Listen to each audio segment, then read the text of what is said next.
And an update now to our top story. Fire officials holding a press conference now. We want to go back out to Howard. Marissa, thank you very much. A press conference between Fire Captain Jenkins and the Mayor, Kirk Caldwell, is scheduled to go in a moment from now. But, Captain, you're telling us already that some somber news as a result of this fire, true? Right now, the Honolulu Fire Department is just going to be confirming that there's 3 fatalities that we were able to find while doing door-to-door searches.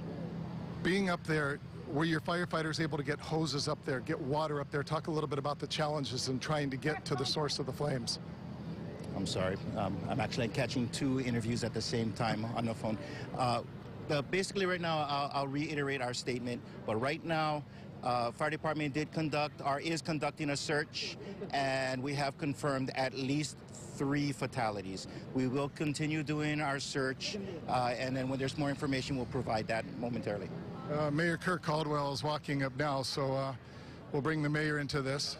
I'm sorry, hold on. I'm in multiple interviews right here.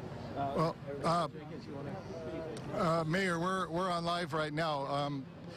Despite the proliferation of high-rise buildings in this town, this is something that we have not seen in decades.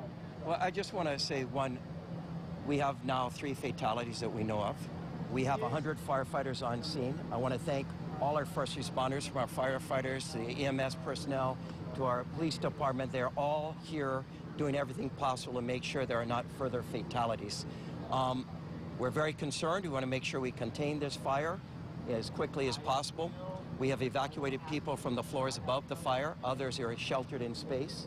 And we have those who evacuated, and we're encouraging family members who are concerned to go to the Alawai Park, a city park just down the road from here, where they can gather. The Red Cross is there to help answer questions and provide contact. We're trying to also contact the DOE if we can open up the Alawai Elementary School, which has more space if people have to stay there for a longer period of time.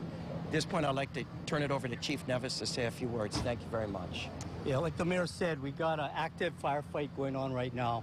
We have over 100 firefighters engaged in the firefight. We're trying to make our entry from this side of the building because the Eva side is untenable. We can't make the stairwell there. So once we get in, we're fighting the fire floor by floor. Started on the 26th floor, it's now on the 28th floor. But it seems like we're making a little bit of headway, and hopefully within another hour or so we'll be under control, but we still got to figure that out yet. Can you give us a description of what it is like up on the 26th floor and the condition of some of the people that are sheltering in place? How many? What are their conditions? I don't have the count as far as how many are sheltering in place, but if they're within what we call the hot zone, if they're right above or to the side of the floors that are on fire, the rooms that are on fire, then we are evacuating them. As far as how the conditions are, we had to evacuate our firefighters about 2 or 3 times during the firefight throughout the encounter here. So it's very difficult, even with the equipment that we have on, to make our way to the floor of the fire and to the rooms of the fire. With more and more high-rises being built here in Honolulu, talk a little bit about the training. You have your facility over by the airport, but it's only, I'm guessing, 5-6 stories tall. How can you train for this type of a situation? Yeah, you know, right now we're trying to concentrate on putting this fire under control and getting the folks that need to be evacuated out. At some later point, we can talk about our training. We can talk about fire-safe buildings and the fire codes that we try to employ. But right now, let's concentrate on the folks that are in the fire, still trying to get out, and our firefighters' safety. What can you tell us about the 3 individuals who have passed? The 3 individuals were found on the 26th floor, so that's the floor of the origin of the fire.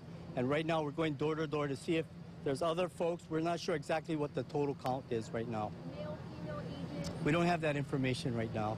Do you have an idea of how difficult it was to get water to the source? We saw flames shooting out, smoke, debris falling. We didn't see water coming out, so that was an indication that maybe the hoses didn't get up there, or did they? No, the hoses got up there. This is part of what we do. We have standpipes that the fire department, you see the trucks here pumping into a standpipe, so we actually have a hydrant up on the fire floor. We usually go the floor above, and then we fight the fire from above and try to go down, but the water supply was not a problem. We have water going in both stairwells, Eva and the Diamond Head. Chief, are there water sprinklers in this building? No, they're not. I do want to ask that question, and I know this might be not the appropriate time, but buildings built after a certain year were required. This was built prior. There has been a push many times, Mayor, to get sprinklers retrofitted. There's been pushback from residents and agencies that manage these facilities because it's costly. But then you see 3 fatalities, you can't put a price. So I think high-rises should have a fire sprinkler system in place. When it comes down to houses that are at grade, that's open, I think, for discussion. But here's an example. If we had sprinklers, Chief, fire probably would have been put out by now. So good example of what it means when you don't have fire sprinklers. I have to say, I'm very proud of our firefighters who are up there. You can see everything is very orderly here. Everyone knows exactly what to do. I think they've been trained well, and they're responding appropriately. And I just hope everyone is safe. I hope the residents are here and our firefighters are safe as they continue to battle this blaze. Can you describe? You said water supply wasn't an issue, but because it's on the 26th floor, how hard was access? How hard is it? We use the elevator as much as we can, so we'll go like a couple floors below the fire and use the elevator. At one point, the elevator was inoperable, so our firefighters had to hike all their equipment up. But now the elevators are operable. We got the elevator folks here helping us out as well. So we got all of our equipment on the 24th floor. The fire was on the 26th, and right now we're actively fighting on the 27th and 28th floor. You mentioned what you call the hot zone. How many units are within that hot zone? How many units would you say have been destroyed completely? I don't have that information at this time. Do you know how many people are in that hot zone, or how many people are in direct danger? Well, we're hoping everybody got out. We have an evacuation group, so we have a team specifically assigned to evacuate folks, and we have our assistant chief running that division. So hopefully we got the folks out of harm's way, and we'll find out as the fire progresses. As all these new buildings are going up in Honolulu, obviously they are required to have sprinkler systems. What is the difference when you look at a building like this versus a new building? You said it, Chief, you believe that this fire would not have spread even close to what it did had there been sprinklers. Would that have been enough to put a fire like this out? Absolutely. Without a doubt, if there were sprinklers in this apartment, the fire would be contained to the unit of origin. So it would be in that unit that the fire started. And at times, it even in the room of origin. So if it started in the kitchen, that sprinkler would have put out that fire in the kitchen, the bedroom would have put it out in the bedroom. So and it's only 12 gallons of water. You see how much water we're pumping? Each hose is 250 gallons of water per minute. Short of a sprinkler system, what is the recommendation for anybody who lives in a high-rise to ensure have your own fire extinguisher in the unit? What steps can individuals take to prevent something like this from happening? You know, really, I want to concentrate on the fire itself. I don't want to get into what could have, should have, would have, and what people might do. Right now, let's focus on the firefighters, keep them safe, let them come home this evening, and get the folks out of the building. Could you say a few words about what you saw from the firefighters' response? Well, as I said, I'm really proud of their response. Immediately when we got the alarm, the chief called me, told me it was in a high-rise, very concerned. We stayed in touch, and he continued to report back to the City Hall as more and more alarms went off. And as I said, I mean, I think you see the reaction here. A lot of fire trucks, but no chaos. A very calm, going about doing the job that needs to be done. For me, as a mayor of the city and county of Honolulu, this is what first responding is all about, and you're seeing them in their very best at this point. I just want to see this fire put out. I want to make sure that everyone in the building is safe. There are no further fatalities. And of course, our firefighters are safe and taken care of. I think they're doing everything possible. Chief, was this a 4 or 5-alarm fire? I think it was a 5-alarm fire. And we're hearing there was a 4th fatality. Is that confirmed? I don't have that information. Chief, the fire started on the 26th floor and it's still the 27th and 28th floors. What is the likelihood of it spreading even farther? We hope it doesn't. We have folks in place. We're putting folks above the fire, trying to get ahead of it. And even that is difficult at this time, but that's our plan, is get ahead of the fire, make sure it doesn't go any further higher. I don't know, does Red Cross, do you have anything you want to add on what you're doing? We have Red Cross here, too. We're going to get a statement from the Red Cross. Paul Klink, I'm a disaster action team captain at Red Cross and a shelter manager. And we have a rallying point at the Alawai Park at the university end, all the way at the Makai end of university at the Alawai Park. Most importantly, if anybody listening is a resident in the building, please go to Safe and Well and the American Red Cross and make sure you register and tell your loved ones that you're okay. And that's where everybody can go and check to see if someone's all right. And if you're looking for somebody, please come down again to the Mackay end of University Avenue to the LOY Park. And we'll have water. Look for the big ERV, the ERV, the emergency response vehicle. We'll be there, and we just got 2,000 bottles of water. So we're making everybody as comfortable as we can. We're giving psychological first aid to everyone who needs it, and we're here to help. We're all volunteers. Obviously, it's a big section of building that is burning, but there's also a lot of section of this building that is well intact. Will people be able to go into certain areas of this building tonight? Has everybody been evacuated? No, not everybody has been evacuated. Like we said, we're only evacuating the folks that are in harm's way. Once you start evacuating a building of this size, now you have additional problem of trying to facilitate everybody and all the logistics of taking care of those folks.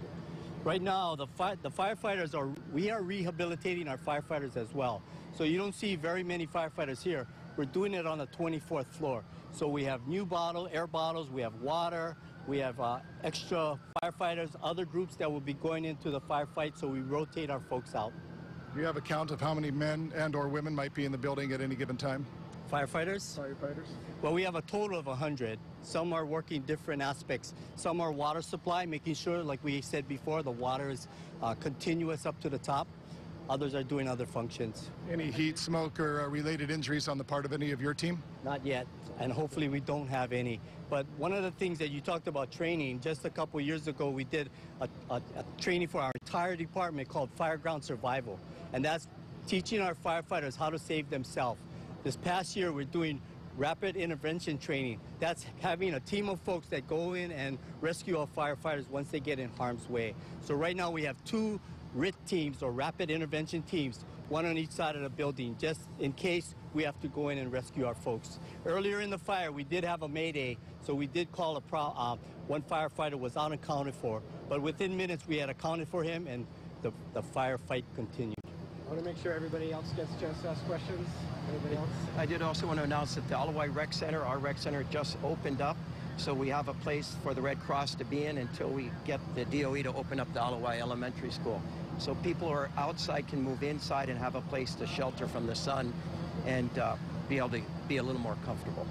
Do you know how many people Red Cross? Thank you very much. So you've been listening to Mayor Kirk Caldwell and Fire Chief Manny Nevis, who have been giving us the headline that there are 3 confirmed fatalities in the Marco Polo building behind me. Firefighters, you said more than 100 firefighters on scene, rotating in and out of the building. No firefighters have been injured at this time. And let me get one more statement. To the media for all clear for when residents can return. So we'll contact you when there's an all clear given. We'll also talk with the American Red Cross when residents are able to return to their homes. Thank you very much, Captain David Jenkins, Honolulu Mayor Kirk Caldwell, and Fire Chief Manny Nevis giving us again the headline, 3 known fatalities so far. We'll continue to monitor the situation here from the Marco Polo building. For now, Marissa, we send it back to you in studio.